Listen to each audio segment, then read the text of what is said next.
Hola, buenas tardes, buenos días, buenas noches. Voy a pedirle al Señor su presencia acá entre nosotros para poder hacer este video.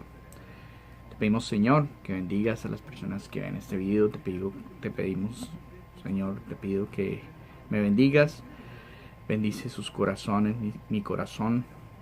Bendice, danos tu Santo Espíritu, danos el don del discernimiento, danos la presencia de la Santísima Virgen María, de San José, varón prudente y justo, de los ángeles y santos, de los arcángeles Miguel y Rafael.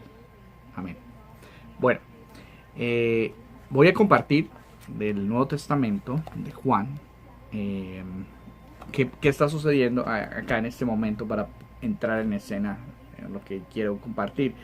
Está Jesús y sus discípulos, están cenando, están en una, digamos, él está dando las últimas instrucciones.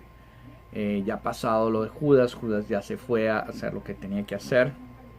Y el Señor les está transmitiendo lo que Él siente y los involucra en una oración también con el Padre.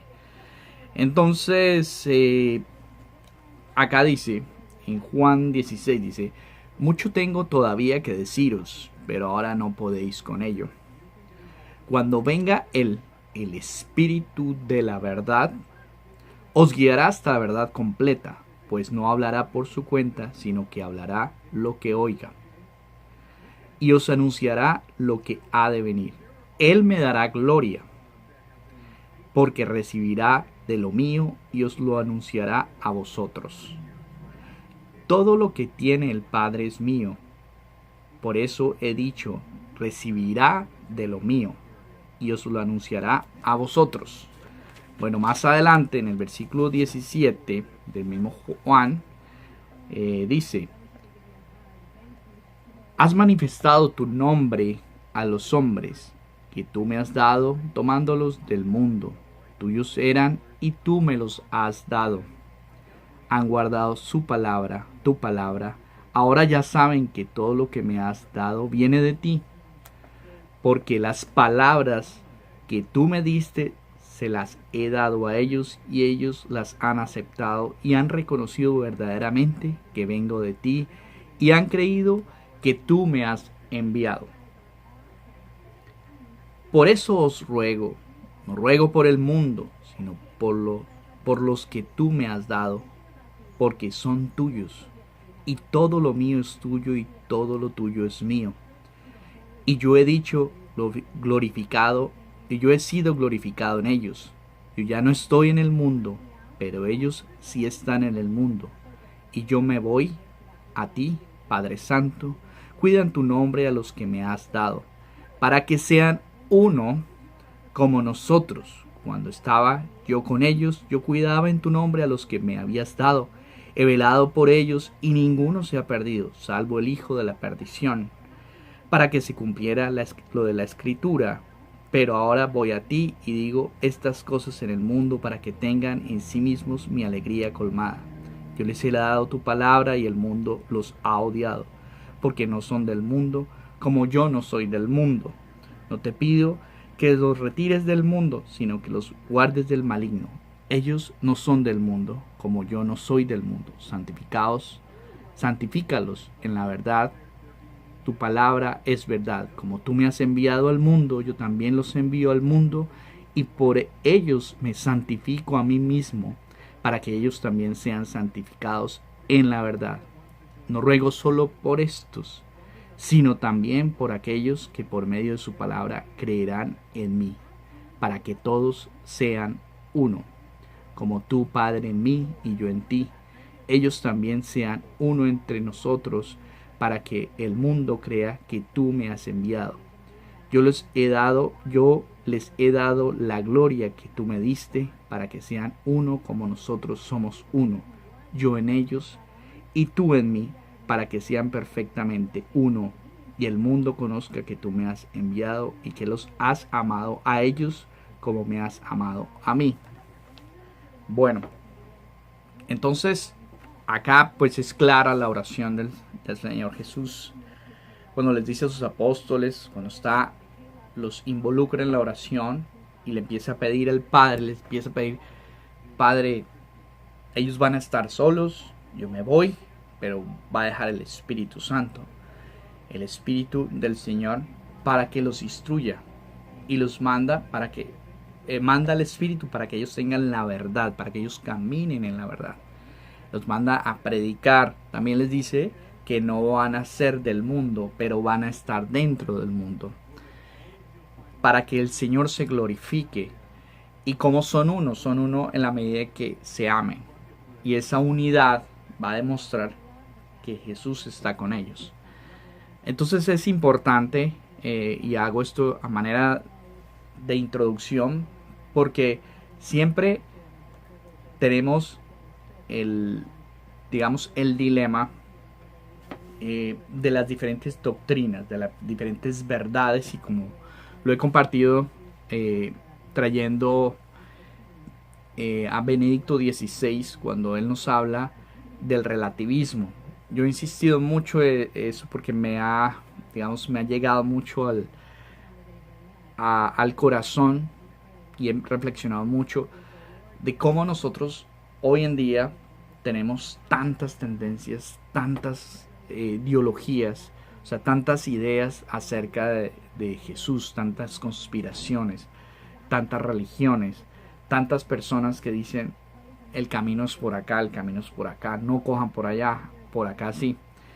Y bueno, yo me acuerdo que estando por ahí alrededor de mis 10 años, una cosa así, 11 años, llegó un amigo, un familiar de acá de Estados Unidos, llegó a Colombia, y él llegó hablando de Jesús, y para mí era, bueno, muy bueno porque era una persona adulta y hablaba de Jesús. Yo no estaba acostumbrado, además de que un sacerdote en las catequesis o de pronto cuando uno iba a misa le hablaran a uno de Dios. Pero este señor no era un sacerdote, sino era una persona relativamente joven.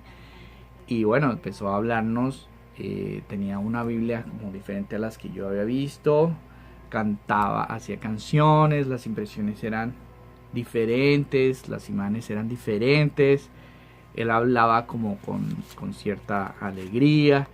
Y bueno, la novedad de que una persona viniera de otra parte, ¿no? Que venía de acá, entonces tenía un acento diferente. Pero bueno, me acuerdo que ese, digamos, fue los primeros momentos en que yo empecé a tener una relación consciente con el protestantismo, con los evangélicos, con todas las corrientes protestantes. Pero entonces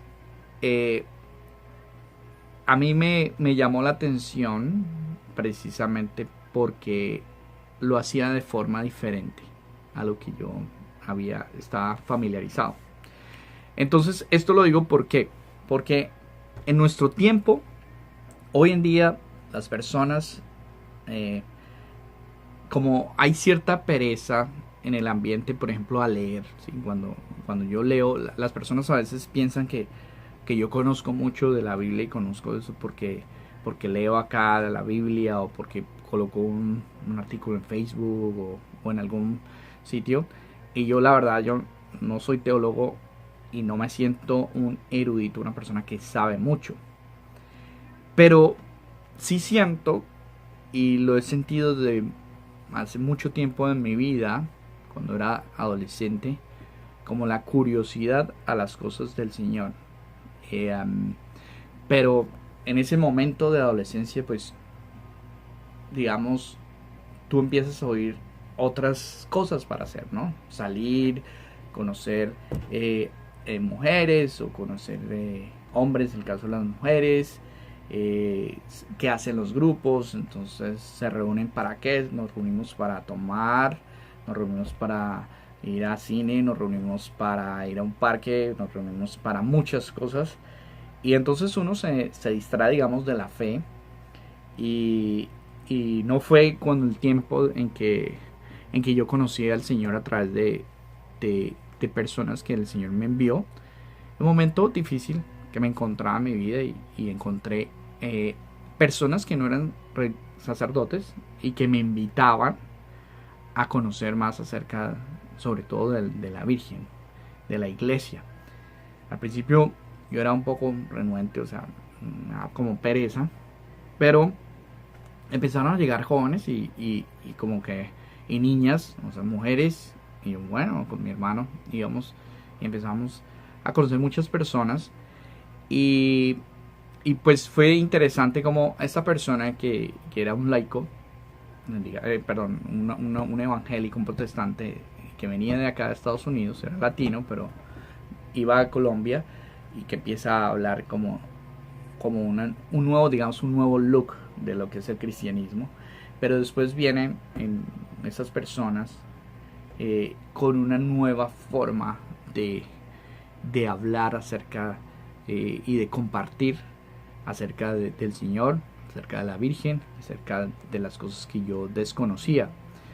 Bueno, entonces lo digo porque esas las canciones, todo lo que te mueve el corazón, los mensajes cuando te abrazan, cuando te dicen que el nombre del Señor tal cosa, tú te sientes acogido y porque es normal de nosotros que sintamos un abrazo, una invitación, que se nos tenga en cuenta para ciertas cosas, que nos inviten cuál es tu problema, cuéntanos, te invitamos.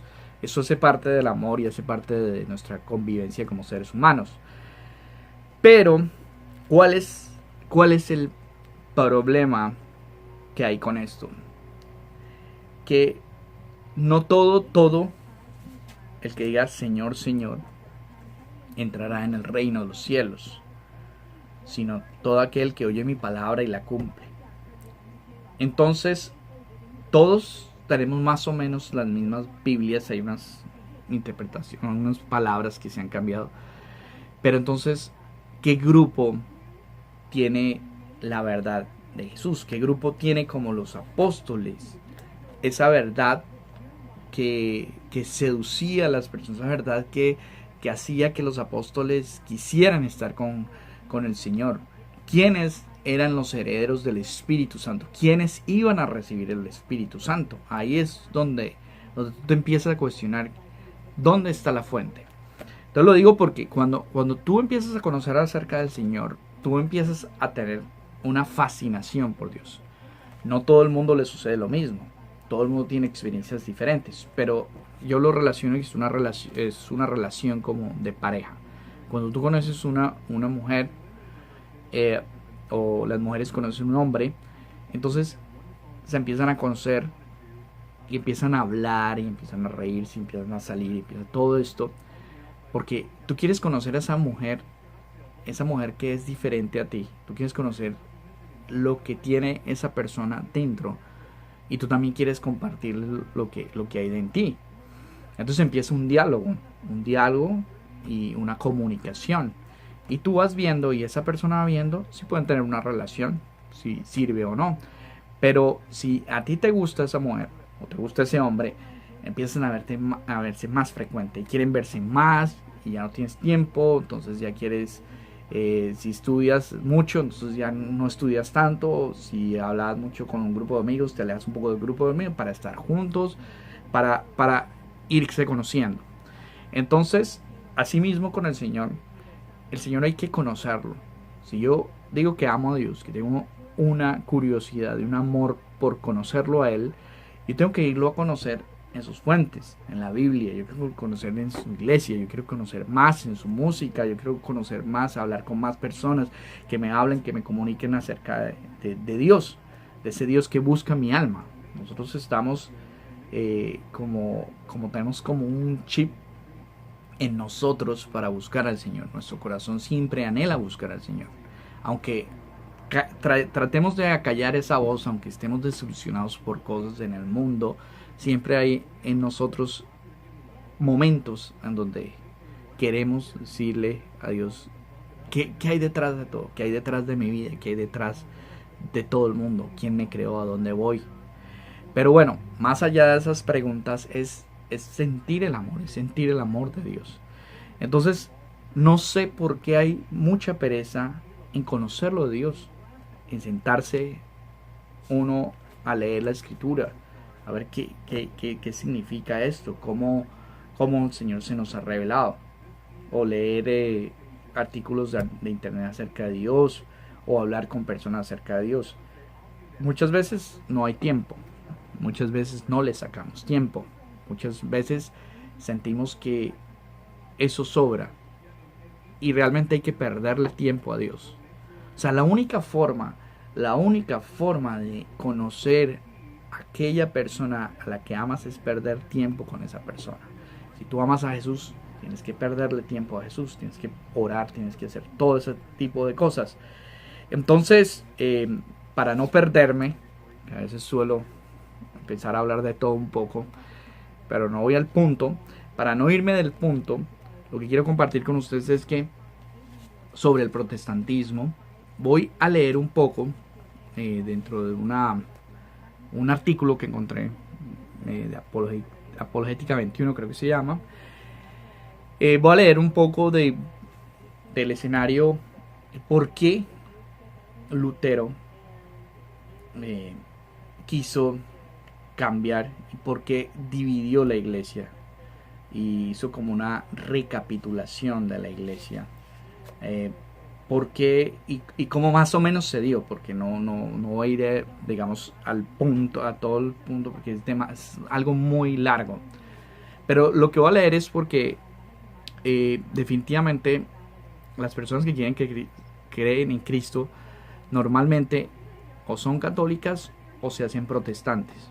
Las personas que son indiferentes pues empiezan a oírle por las heridas que han tenido en la iglesia, con sus padres, sus formadores, o por lo que sea, se van y no quieren saber de la iglesia, no quieren saber de eso.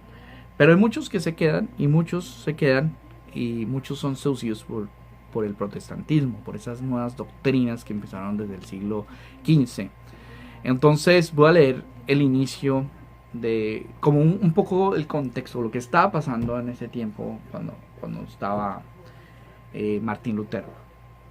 Entonces dice, tras la Edad Media, la Iglesia Católica se encontraba en un estado de ruina moral y religiosa, con los fieles pasivizados, sin iniciativa, pastoreados por un clero desorientado y una jerarquía en donde abundaban los abusos y los excesos. Esta jerarquía se había asociado fuertemente al poder secular, al tiempo que éste se había apoderado en parte de ella, y ejercía su poder también con los medios seculares. De este modo, la autoridad de la iglesia no era vista ya como una autoridad divina y la obediencia a la iglesia no se extendía solo como un acto de fe. Los obispos eran considerados aristocracia, casi como señores feudales, y el papa parecía más un emperador que el obispo de Roma. El sentido profundo y misterioso de la iglesia como cuerpo de Cristo se oscureció y el concepto de la iglesia cada vez más se identificaba con la jerarquía y no con todo el pueblo de Dios. Esta situación catastrófica hizo que alguna gente de profunda religiosidad como Lutero fueran ya incapaces de ver en la iglesia el cuerpo de Cristo, que nunca pudo dejar de ser. Sin embargo, la consideraban una institución humana corrompida. Verdaderamente no debía ser fácil reconocer en aquella iglesia un instrumento divino de salvación. Y no era de extraño que Lutero y otros terminasen por considerarla más bien un obstáculo.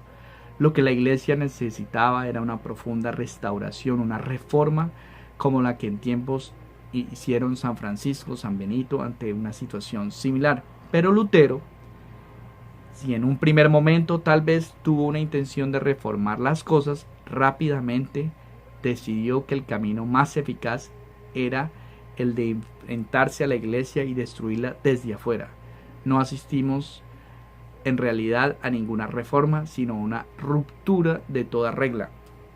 Entonces esto es importantísimo porque era el momento de los dos papas Borgia en el siglo XV, que hubo corrupción en la iglesia. Entonces en este momento Martín Lutero, como lo dice el artículo, se ve agobiado y empieza a buscar las fuentes. Y las fuentes pues es las Sagradas Escrituras. Entonces él empieza a buscar, pero fuera de la iglesia. Entonces cuando él se aleja de la iglesia, él empieza en una angustia y en un pesimismo muy grande. Y empieza a recibir como tormentos en su interior, ¿no? Empieza a ver un pesimismo. Él dice, nosotros no podemos luchar, nuestro pecado está en nosotros no podemos luchar, no, como que no hay esperanza. Y en estas doctrinas, él empieza a hacer él empieza a escribir en alemán, y la imprenta empieza a surgir, y hay muchas publicaciones en Alemania, algunas publicaciones en Alemania, pero él después empieza a hacer una publicación con un alemán, digamos, más del pueblo, un alemán más atrayente, y su versión de la Biblia empieza a ser más leída que otras versiones. Entonces él poco a poco empieza a sentirse como que Dios, como que su misión era empezar a hacerle entender al pueblo la Biblia, pero empieza a hacer pequeñas alteraciones, pequeñas palabras. Por ejemplo, dice, solo por la fe se encuentra la salvación. Y empieza a quitar, digamos, cosas. Por ejemplo, no necesitamos la iglesia, no necesitamos ni de papa, ni de iglesia, ni de tradiciones. Sino necesitamos es ir al centro del evangelio, que es Cristo. Entonces Cristo, como yo no puedo con mi realidad, entonces solo Cristo me puede ayudar, solo Cristo me puede salvar, que es una realidad. Pero Cristo fundó una iglesia, y en esa iglesia lo que nosotros tenemos en la Biblia, esa iglesia fue fundada por Jesús, y esa iglesia empezó a retomar siglos después y a formar lo que es el Nuevo Testamento. Entonces, de esa tradición, es decir, de cuando se hablaban, cuando los discípulos hablaban, el Espíritu Santo estaba con ellos, eran palabra de Dios. Jesús mandó a predicar, Jesús no mandó a escribir, sino Jesús mandó a predicar la palabra. De hecho, solo dos de los discípulos pues, escribieron los evangelios. El resto, Pablo y Pedro, escribieron, pero no se centraron en escribir, no era lo más importante para ellos, y el mandato de Jesús era predicar, como lo leí, predicar la buena nueva, predicar a Jesús. Entonces, esa era la misión que Jesús les había puesto. Prediquen, vayan y prediquen y bauticen a toda criatura en el nombre del Padre, el Hijo y el Espíritu Santo.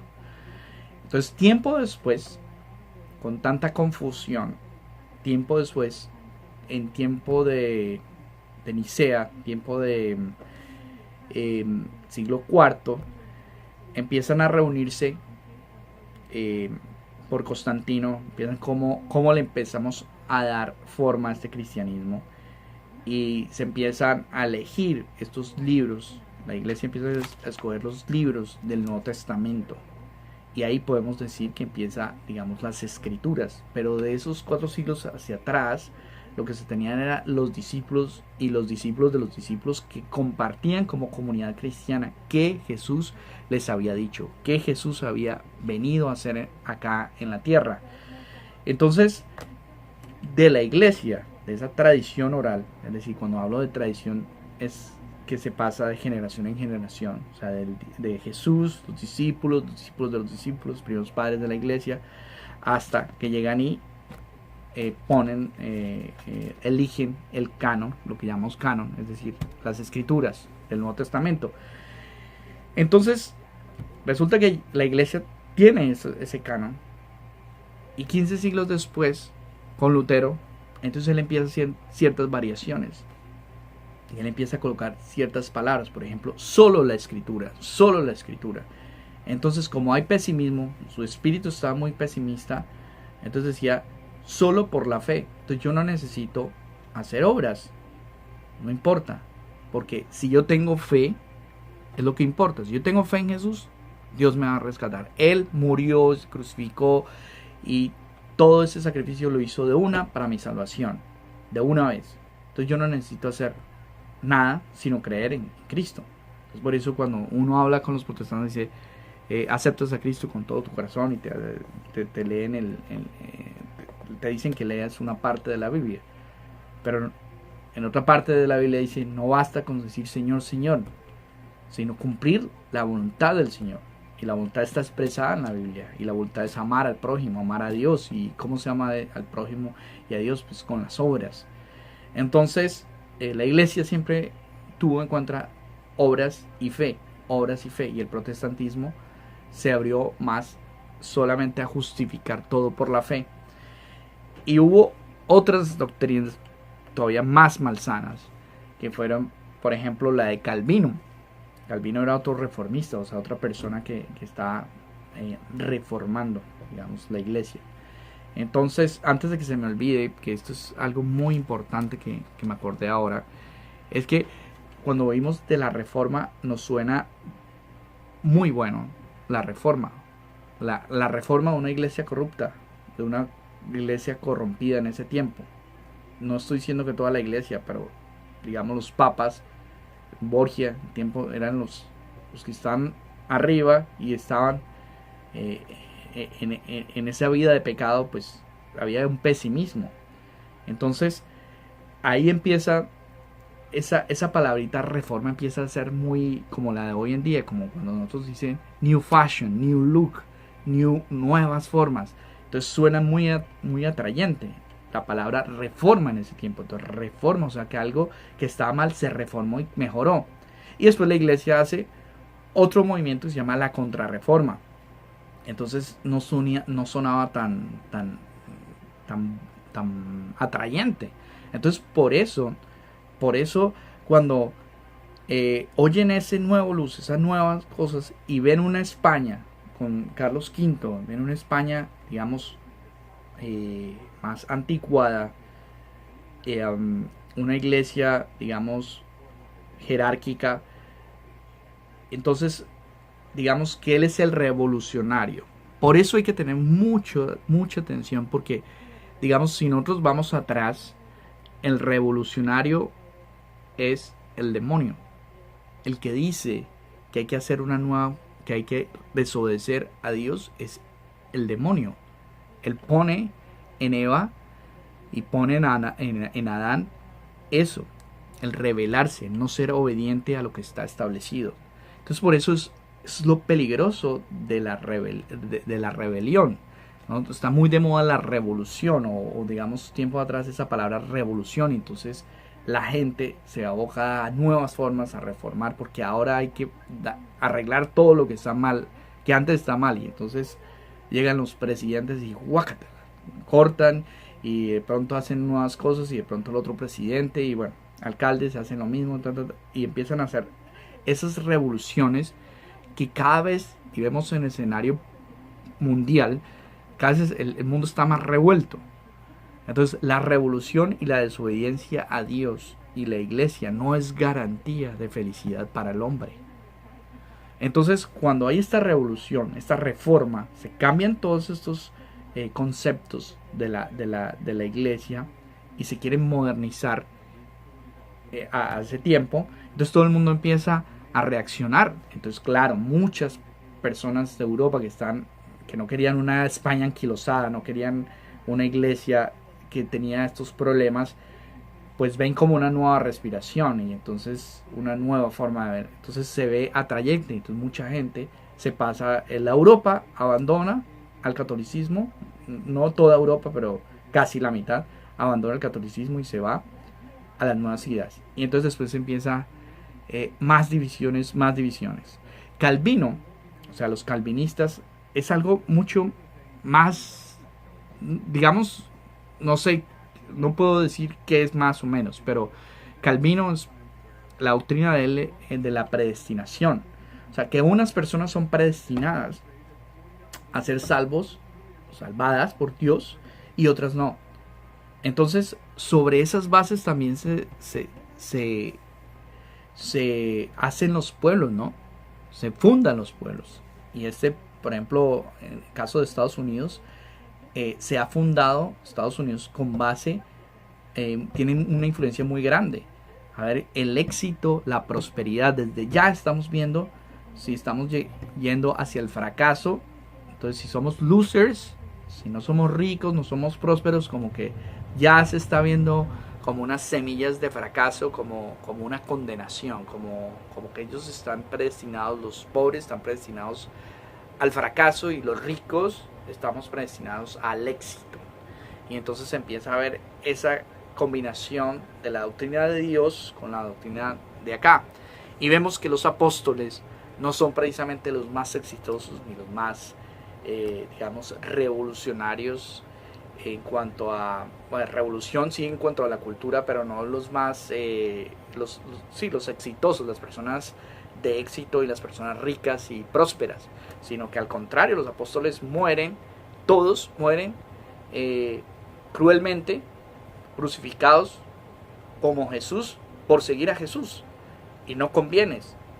El único que no muere así es Juan, pero es exiliado a la isla de Pascua. Entonces, imagínense, o sea, la doctrina, lo que el Señor, cuando digo doctrina, es la verdad que Jesús nos enseñó, no es precisamente hacerlos exitosos de este mundo, sino no es que todos estemos, que uno por ser pobre o uno por ser, que no saber mucho, ser ignorante o por no tener ciertas cosas, no por eso,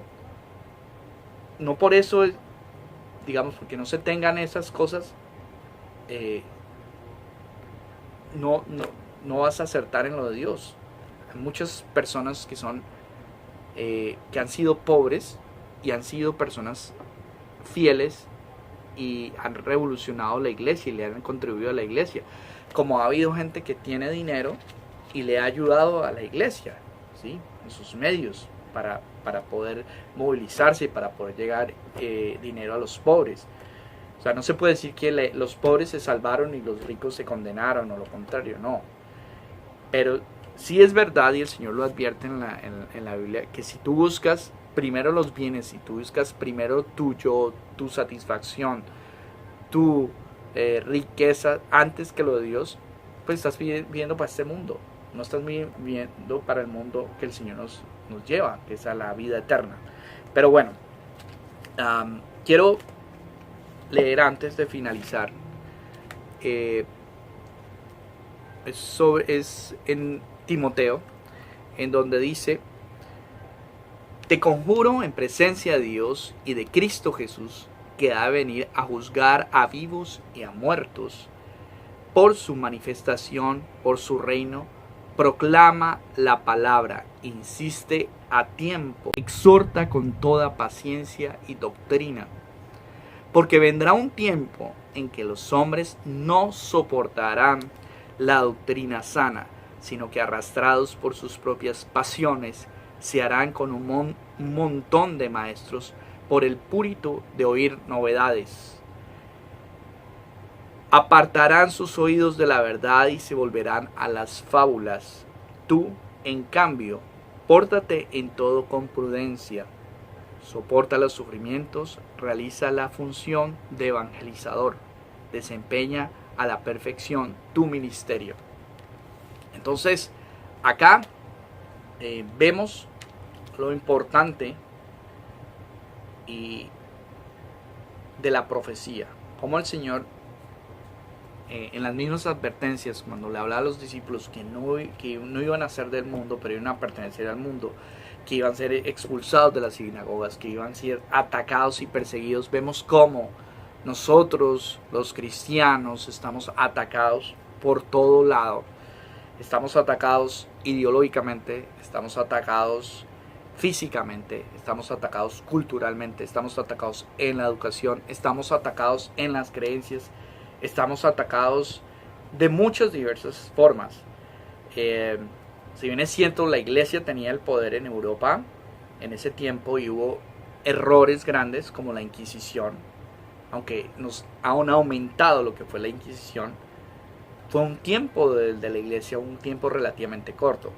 Pero la persecución a las ideas cristocéntricas, ha venido progresivamente desde la Revolución Francesa. Desde 1789 se empieza a hablar de igualdad, libertad,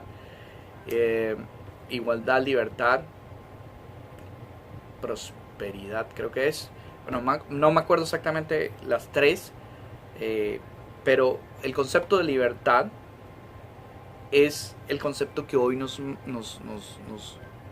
ofrecen en todo lado. Sé libre, haz esto, tú eres quien decide, tú eres el dueño de ti mismo, tú eres, y nos han llevado a esta anarquía, es decir, a este desorden y este caos en que estamos viviendo. Porque el mundo tiene una voz y la voz del Señor es diferente, eso es definitivo. O sea, no es para ponerse a pensar. Solo basta mirar alrededor y ver que los pueblos que buscan las riquezas han explotado a las personas pobres y a los otros pueblos. Y no solo eso, sino que el comunismo, aún peor, en esas revoluciones ha llevado a toda desobediencia. Nadie quiere ajustarse a ninguna doctrina. Pocas personas quieren oír al Señor a través de la obediencia, a través de la iglesia, a través de que el Señor dice, no hagas esto, y si el Señor lo dice, no lo hagas, tú no tienes que hacerlo. Si el Señor hace esto, tienes que hacerlo, porque el Señor lo ha dicho. Hoy en día muchas personas no quieren seguir eso. Son testarudos, somos testarudos para seguir nuestras propias luces, que en lugar de luces son tinieblas. Entonces, este tema es demasiado largo, y voy a finalizar. Dije que iba a finalizar con la anterior cita, pero voy a finalizar algo sobre la tradición para que tengamos en cuenta. Siempre las iglesias protestantes nos dicen que la tradición es mala, que hay doctrinas enseñadas por hombres que dicen en la Biblia que no son buenas. Y hay que entender que es tradición con T minúscula y tradición con T mayúscula. Voy a hablar de la tradición que se nos aconseja seguir, porque no toda tradición es mala, al contrario, esta tradición es buena. Entonces dice así, esto es de epístola de San Pablo a los tesalonicenses, dice: nosotros, en cambio, debemos dar gracias en todo tiempo a Dios por vosotros, hermanos, amados del Señor, porque Dios os ha escogido desde el principio para la salvación mediante la acción santificadora del Espíritu y la fe en la verdad. Para eso os ha llamado por medio de nuestro Evangelio, para que consigáis la gloria de nuestro Señor Jesucristo. Así pues, hermanos, manteneos firmes y conservad las tradiciones que habéis aprendido de nosotros de viva voz o por carta, que el mismo Señor Jesucristo, Dios nuestro Padre, que nos ha amado, que nos ha dado gratuitamente una consolación eterna y una esperanza dichosa, consuele vuestros corazones y los afiance en toda obra y palabra buena. Entonces, acá dice, vuelvo y leo esta parte: así pues, hermanos, manteneos firmes y conservar las tradiciones que habéis aprendido de nosotros. ¿De quiénes somos nosotros, los apóstoles? De viva voz o por carta, es decir, lo que estaba escrito y lo que ellos predicaban. Cuando un apóstol del Señor predicaba la palabra de Dios. Entonces, esto es la tradición de la iglesia, siempre la ha acompañado. La iglesia tiene en cuenta esa tradición oral, es decir, esa tradición de los apóstoles, a los apóstoles hasta nuestros días. Y de esa tradición oral, de esa predicación, es que surgen la palabra escrita. Después de 4 siglos, como dije, se consignan, se seleccionan estos libros y se escribe el Nuevo Testamento. Entonces, de la iglesia fundada por Cristo, la iglesia católica, es que se fundan, se conforman estos escritos, se escriben, además la tradición, y eso todo es lo que hace parte de la riqueza de nuestra iglesia. Entonces, nuestros hermanos protestantes, después de 15 siglos, se toman como el derecho a decir que ellos, y con esos escritos escogidos por la iglesia, que es el Nuevo Testamento, se toman el atributo de decir que ellos tienen la verdad, que saben cómo interpretarla, y como si el Espíritu Santo se hubiera ido de vacaciones 15 siglos y esa iglesia de Cristo no hubiera hecho nada hasta que llegó Martín Lutero y vinieron los calvinistas. Y hoy tenemos 45.000 iglesias que proclaman una verdad, que proclaman diferentes verdades, 45.000 verdades, porque un apóstol o un discípulo o el que haga una nueva iglesia quiere decir que si hace una nueva iglesia es que las otras que están alrededor no satisfacen lo que el Señor quiere que se haga. Entonces por eso hacemos otras iglesias, porque yo sí, parte mía, yo tengo el Espíritu Santo y bajo el influjo del Espíritu Santo y más la libertad y sin el Papa, sin la iglesia, sin nadie más, yo simplemente determino que esta va a ser mi iglesia y va a ser estos directrices y todo eso. Y tenemos una cantidad de desorden y de persecución de ideas, ¿no? Hay muchas ideas en contra. Entonces el Señor fundó una iglesia y el Señor no dijo que iba a ser perfecta, dijo que iba a tener problemas. Por eso dice el Señor en la Biblia, dice que iba a ser tentada. O sea, que las puertas del infierno no prevalecerán sobre mi iglesia. Es decir, que iba a ser tentada por Satanás. Y que iba a haber gente dentro de la iglesia que aún estando dentro de la iglesia iba a dividir. Y que iba a hacer actos malos. Pero que que Dios, Jesucristo, iba a estar con nosotros hasta el fin de los tiempos. Y fue claro. Entonces, no hay ninguna iglesia ni hay ninguna comunidad que sea perfecta. Entonces, no es la medida de nuestra perfección la que nos lleva a la santidad, sino es Jesús, porque Él es santo. Por eso la iglesia Él es santa, porque Jesús está dentro de la iglesia. Y hay personas pecadoras. Eso somos tú y yo. Somos personas pecadoras. Pero el único mérito que nosotros tenemos frente a Dios es creerle y decirle sí. Ser fiel a Él. Ser obediente, ser humilde y creerle. Eso fue lo que la Virgen María hizo. Por eso es tan importante la Virgen María. Porque no solo es la mamá de Jesús, sino es la madre nuestra. Es nuestra madre espiritual. Nuestra madre que nos lleva a Jesús. La Virgen no da de suyo nada, sino a Jesús.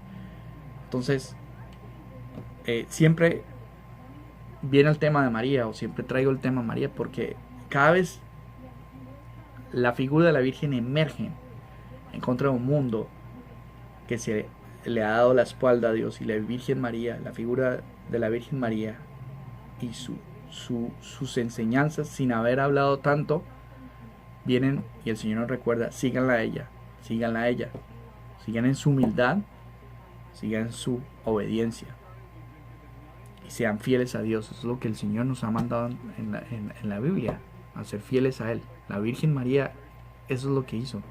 Fue tan fiel a Dios, fue tan obediente, ese sí fue tan rotundo, que el Señor entró en ella, moró en ella y nació.